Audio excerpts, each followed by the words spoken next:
Le Seigneur soit avec vous. Évangile de Jésus-Christ selon saint Jean. En ce temps-là, de nouveau, des Juifs prirent des pierres pour lapider Jésus. Celui-ci reprit la parole. « J'ai multiplié sous vos yeux les œuvres bonnes qui viennent du Père, pour laquelle de ces œuvres voulez-vous me lapider ?»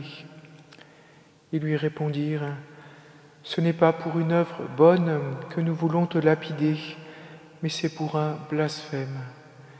Tu n'es qu'un homme et tu te fais Dieu. » Jésus leur répliqua, « N'est-il pas écrit dans votre loi, « J'ai dit, vous êtes des dieux ».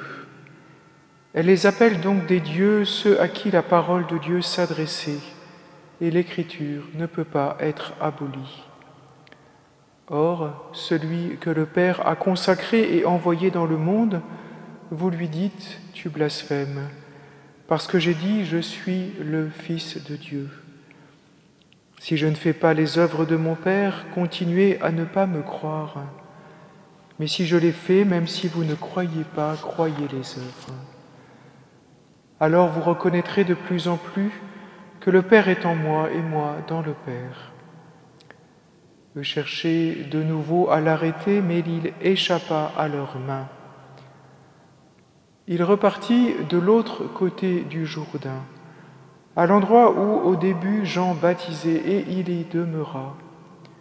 Beaucoup vinrent à lui en déclarant « Jean n'a pas accompli de signe, mais tout ce que Jean a dit de celui-ci était vrai. » Et là, beaucoup crurent en lui.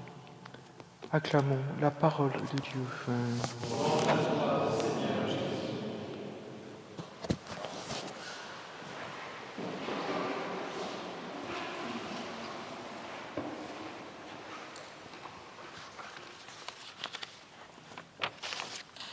L'Écriture est un trésor dans lequel, nous dit Jésus, le scribe, disciple du royaume, tire du neuf et de l'ancien. Et dans le trésor de l'Écriture, il y a des gemmes d'un éclat plus particulier. Et l'une de ces gemmes superbes, touchantes et bouleversantes, c'est le début de ce psaume 17, le psaume du jour.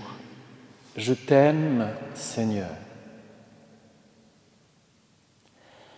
Je t'aime, Seigneur. » Voilà quelqu'un qui a entendu l'appel « Tu aimeras le Seigneur ton Dieu ».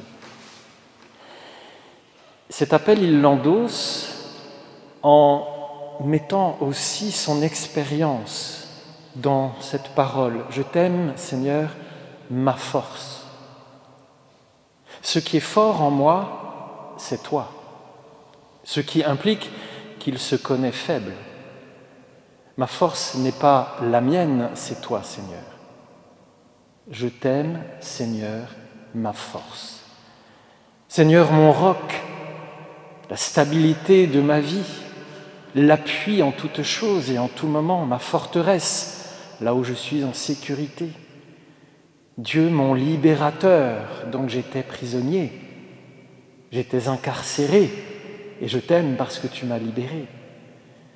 Mon bouclier, tu me protèges dans les combats. Je t'aime, Seigneur.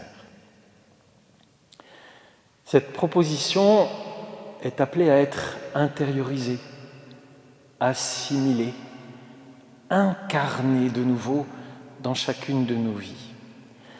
Et le psalmiste qui s'exprime va très loin dans la reconnaissance et la louange à Dieu. Les liens de la mort m'entouraient, le torrent fatal m'emportait, j'étais pris au piège de la mort. C'est un revenu de la mort qui s'exprime. Mon cri parvint à tes oreilles. Et en dehors du psaume, du découpage qui nous est donné, on lit au verset 17 « D'en haut tu étends la main et tu me retires du gouffre des eaux. Tu m'as libéré parce que tu m'aimes. Tu m'as libéré parce que tu m'aimes. Je t'aime parce que tu m'aimes. » et pour la grandeur des œuvres que tu as accomplies en moi. Ce psaume est une merveille, bien évidemment, est destiné, c'est un espace ouvert dans lequel je peux entrer, c'est une expérience que je peux m'approprier, bien évidemment, et c'est aussi là que l'on découvre que les Écritures attestent la résurrection avant même que quiconque ne soit ressuscité d'entre les morts. Ce que dira Jésus à ces détracteurs sadducéens qui font les beaux esprits en présentant le cas d'une femme qui a eu 7 maris, de laquelle sera-t-elle la femme à la résurrection, si résurrection il y a? Et Jésus leur dit, mais vous méconnaissez non seulement la puissance de Dieu, mais les Écritures qui attestent qu'il y a une résurrection. Cette Écriture l'atteste, j'étais pris dans les liens de la mort, tu m'as libéré. Et encore ce passage un petit peu moins fort, mais dans le livre de Jérémie, « Seigneur, tu es avec moi, tel un guerrier redoutable, mes persécuteurs ne réussiront pas. Fais-moi voir, Seigneur, la revanche que tu leur infligeras, car c'est à toi que j'ai remis ma cause. » Le prophète, là, a l'espérance d'une libération au-delà de l'épreuve mortelle à laquelle l'exposent ses ennemis.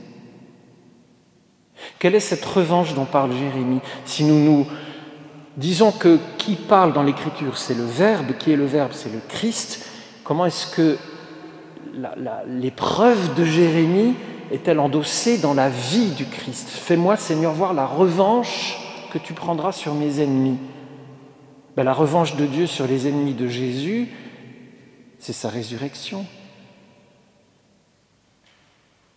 qui est le pardon pour les ennemis, qui est la ressaisie de toute la création, qui est un point de départ, qui est une origine, qui est une genèse, qui nous vient du terme, qui nous vient de la gloire de Dieu, qui, ressuscitant son saint serviteur Jésus, abolit le péché et relance la vie.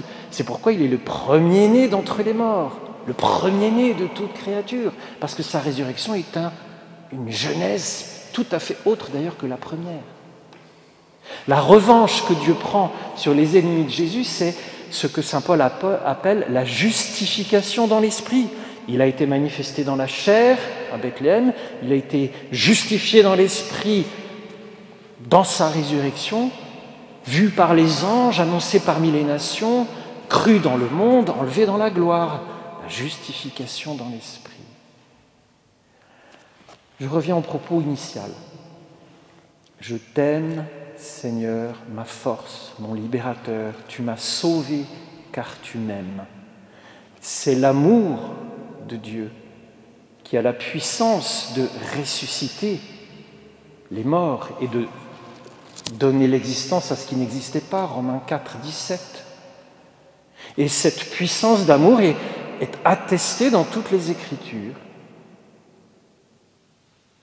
Notre Créateur, Sauveur, nous ressuscitera avec Jésus, c'est notre espérance, et nous régnerons avec lui dans la gloire.